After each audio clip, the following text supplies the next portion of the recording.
Selamat pagi, nama saya Sarah dan saya guru bahasa Indonesia. Minggu ini kita punya banyak kegiatan menarik.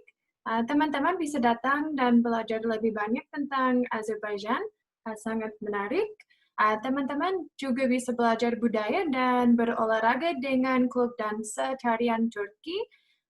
Teman-teman juga bisa mempelajari lebih lanjut tentang Chinese section dari alumni mereka.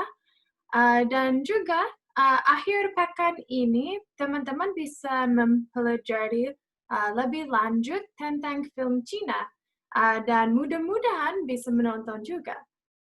Pada tanggal 15 Juni, kami akan mengadakan presentasi khusus untuk mahasiswa S2 dan S3 dengan Dr. Joe Lankert.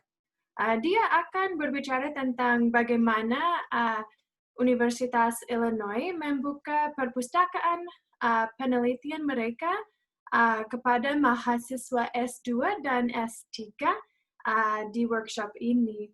Mahasiswa S2 dan S3 yang melakukan penelitian di Eropa Timur atau di Uni Soviet tidak boleh melewatkan presentasi ini. Terima kasih. Dan kalau ingin ikut salah satu dari kegiatan ini, silakan kirim email ke languageworkshop@indiana.edu. Terima kasih dan sampai jumpa lagi.